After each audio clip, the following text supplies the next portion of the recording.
নির্ণায়কের মান নির্ণয় আমরা আগের ক্লাসে 1/1 ক্রমের নির্ণায়কের মান, 2/2 ক্রমের নির্ণায়কের মান দেখছি, অনুরাশি সহগুণকের সংখ্যা দেখছি। এবার আমরা 3/3 ক্রমের নির্ণায়কের মান কিভাবে নির্ণয় করব সেটা একটু দেখব।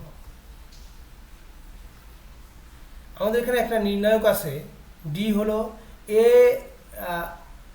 A1 B1 C1 A2 B2 C2 A3 B3 C3 3/3 ক্রমের নির্ণায়কের মান। এটা কিন্তু আমাদের বেশি প্রয়োজন হবে। আমরা 1/1 ক্রমের নির্ণায়ক খুবই সহজ, 2/2 ক্রমেরও নির্ণায়ক সহজ, কিন্তু 3/3 ক্রমের নির্ণায়কটা কিন্তু একটু ভিন্ন এবং সেটা নির্ণয় করতে আমাদের অনুরাশি সহগুণক দরকার হয়, যার কারণে আমরা কিন্তু অনুরাশি সহগুণকের সংজ্ঞা আগে শিখিয়েছি।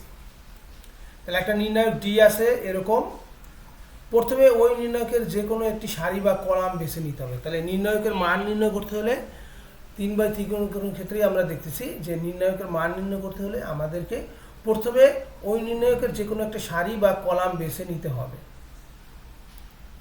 তাহলে আমরা মনে করি যে A1 B1 C1 এই সারিটা আমরা বেছে নিলাম। আমরা চাইলে এখান থেকে যে কোনো একটা সারি বা যে কোনো একটা কলামই বাছাই করতে পারবো। তারপর কি, ওই নির্দিষ্ট সারি বা কলামের প্রত্যেকটি ভুক্তি দিয়ে ওই ভুক্তির সহগুণক নির্ণয় করতে হবে।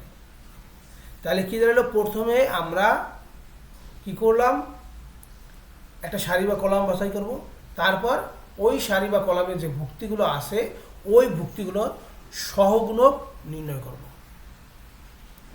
এবং কি করতে হবে, ওই ভুক্তি দিয়েই ওই সহগুণককে গুণ করতে হবে। গুণফলের সমষ্টি হলো নির্ণায়কটির মান। আমি আবারও বলছি, প্রথমে আমরা একটা সারি বা কলাম বেছে নিব, এরপরে ওই সারি বা কলামে যে ভুক্তিগুলো আছে সেই ভুক্তিগুলো দিয়ে ওই ভুক্তিগুলোর যে সহগুণক আছে তাদেরকে গুণ করব।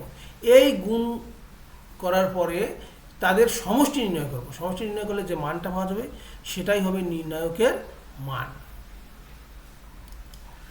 তাহলে আমরা এই ম্যাট্রিক্সে যদি নির্ণায়ক মান নির্ণয় করতে যাই সেটা কি আমরা দেখব। তার আগে এখানে দেখি, সহজে সহগুণকের চিহ্ন নির্ণয়ের ক্ষেত্রে নিম্নোক্ত চিহ্নের ক্রম অনুসরণ করা হয়।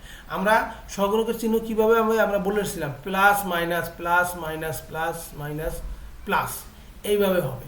তবে 3/3 ক্রমের ক্ষেত্রে তোমরা এইভাবে মনে রাখতে পারো, কর্ণে যে ভুক্তিগুলো থাকবে, অর্থাৎ মুখ্য কর্ণ আরেকটা যে কর্ণ আছে, সেই যে কর্ণে যে ভুক্তিগুলো থাকবে সেই ভুক্তির ক্ষেত্রে সহগুণকের চিহ্ন হবে প্লাস, অন্য সহগুণকের চিহ্ন হবে মাইনাস।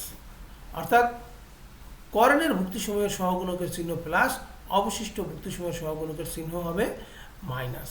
আমরা এইভাবে মনে করতে পারি। এছাড়া আমরা ইজিলি প্রথমটা যদি আমরা নেই তাহলে প্লাস মাইনাস প্লাস এভাবে করা যাবে। আমরা উদাহরণ হিসেবে একটা নির্ণায়ক দেখব 3/3 ক্রমের। 3/3 ক্রমের একটা নির্ণায়ক আছে ডি, এর ভুক্তিগুলো 2 4 6 1 2 3 7 8 9। তাহলে আমরা যে নিয়মটা শিখে আসলাম সেই অনুসারে আমাদেরকে বাছাই করতে হবে যে কোনো একটা সারি বা কলাম। আমরা 2 4 6 এই সারিটা বাছাই করলাম। এবার আমাদের কাজ কি, এই 2 4 6-এ যে ভুক্তি আছে সেই ভুক্তি দ্বারা 2 4 6-এর যে সহগুণকগুলো আছে তাদেরকে গুণ করতে হবে। তাহলে আমাদের 2 দ্বারা গুণ করব, 2 এর সহগুণ অনুরাশি বা সহগুণক কত, যদি আমরা 2 এর জন্য প্লাস চিহ্ন আছে, সো আমাদের চিন্তার কিছুই নাই। আমাদের 2 এর সারি কলাম বাদ দিলে 2 3 8 9, এই যে 2 × 2 3 8 9। এবার 4 এর জন্য পজিশন কি, মাইনাস, তাহলে -4 আমাদের মাইনাস চিহ্ন লাগবে সহগুণকের জন্য, এই জন্য -4 × এর অনুরাশি বা মাইনাস চিহ্ন যেহেতু দিয়ে ফেলেছি সেক্ষেত্রে অনুরাশি বলতে পারি। অনুরাশি কি হবে, আমাদের সারি কলাম বাদ দিলে 1 3 7 9। এরপর এই 6 এর জন্য +6, সারি কলাম বাদ দিলে 1 2 7 8। এরপরে আমাদের স্বাভাবিক নিয়মে 2 18 -24 -4 9 -21 +6 8 -14। এরপর আমাদের মান পেলাম 0। তাহলে আমরা আবারও বলি, প্রথম আমাদের কি কি আছে, 2 4 6 আছে, আমরা চাইলে এভাবে লিখতে পারি 2 তারপর 4 তারপর 6 লিখলাম। এরপরে 2 এর জন্য সহগুণক কি হবে, পজিটিভ চিহ্নের হবে। তাহলে আমাদের পজিটিভ চিহ্ন মানে কি, অনুরাশিটাই সেক্ষেত্রে সহগুণক। তাহলে 2 3 8 9। এরপরে 4 আমরা লিখছি, কিন্তু তার চিহ্ন কি হবে, এই পজিশনের জন্য তার চিহ্ন হবে মাইনাস, তাহলে -4। এরপরে তার অনুরাশিটা লিখলাম।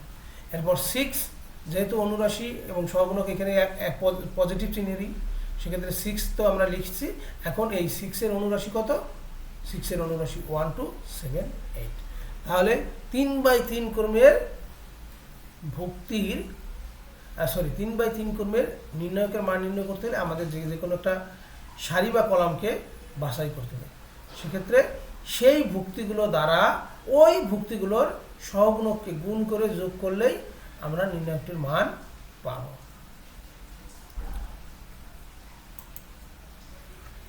আমরা একটা শর্ট টেকনিক দেখি।